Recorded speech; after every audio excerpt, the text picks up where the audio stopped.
Marilyn Monroe, 1926 to 1962, model, actress, singer and arguably one of the most famous women of the 20th century. Monroe has become an iconic representative of fame and female beauty. She is widely regarded as one of the most influential figures in American culture. Monroe was born, Norma Jean Mortensen, in June 1926. Her mother was Gladys Pearl Baker, née Monroe, 1902–84. Her father was unknown, and she was baptized as Norma Jean Baker. Her mother Gladys had a turbulent mental state and struggled to cope with bringing up her children. For the first 6 years, Marilyn was brought up by foster parents, Albert and Ida Bollender, in the town of Hawthorne, California. Her mother then tried to take back Marilyn, but she suffered a mental breakdown and Marilyn was moved between different orphanages and foster homes. The traumatic childhood made her shy and reserved. Just after her 16th birthday, in 1942, Monroe married her 21-year-old, next-door neighbor Jimmy Doherty. Marilyn became a housewife, but the couple were not close, and Monroe reports being bored. In 1943, her husband left to join the Merchant Marines to participate in America's war effort. They split up shortly after. To earn a living, Marilyn took a job at a local munitions factory in Burbank, California. It was here that Marilyn got her first big break. Photographer David Conover was covering the munitions factory to show women at work for the war effort.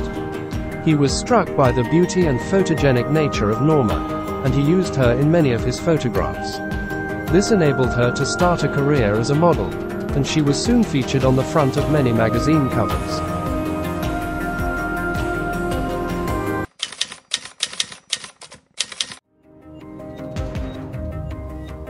(1946) was a pivotal year for Marilyn. She divorced her young husband and changed her name from the boring Norma Baker to the more glamorous Marilyn Monroe, after her grandma. She took drama lessons and got her first movie contract with 20th Century Fox. Her first few films were low-key, but from these beginnings, it gained her more prominent roles in films such as All About Eve, Niagara and later Gentlemen Prefer Blondes and How to Marry a Millionaire. These successful film roles thrust her into the global limelight. She became an iconic figure of Hollywood glamour and fashion. She was an epitome of sensuality, beauty and effervescence and was naturally photogenic. But she often found the trappings of fame difficult to deal with. In 1954, she married baseball star Joe DiMaggio, a friend of over 2 years.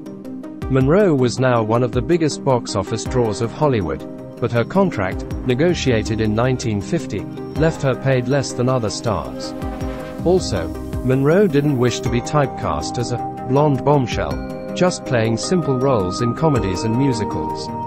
In a dispute over pay and choice of acting, she was temporarily suspended by 20th Century Fox, but eventually, they acceded to some of Monroe's demands and gave her higher pay.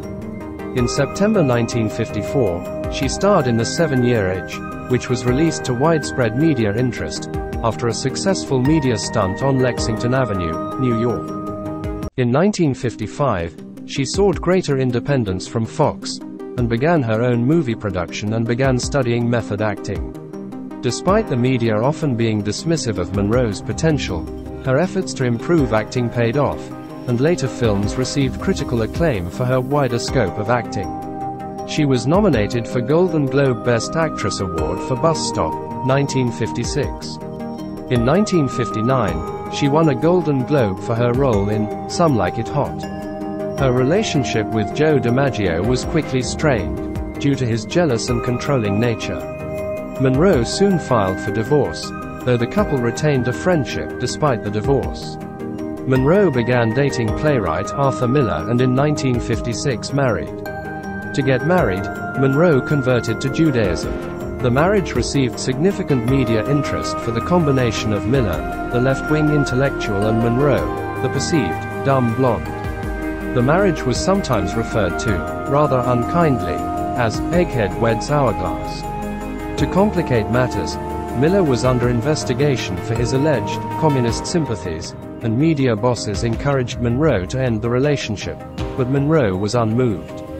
The FBI opened a file on her, worried about the political views of her husband.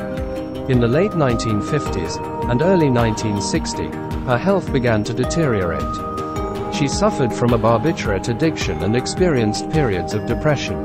Her marriage to Miller broke down, and she had affairs with Yves Montand, Frank Sinatra and others.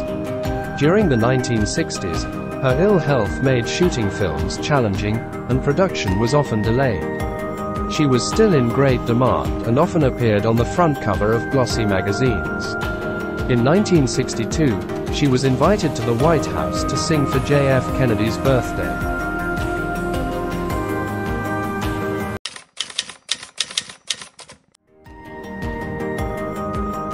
Tragically, she died early from an overdose of barbiturates in 1962, aged just 36.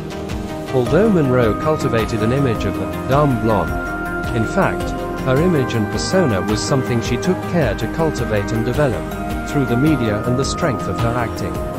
Although many were dismissive at the time, she took on the powerful Hollywood studio system and, against expectations, developed her acting career with her own intentions.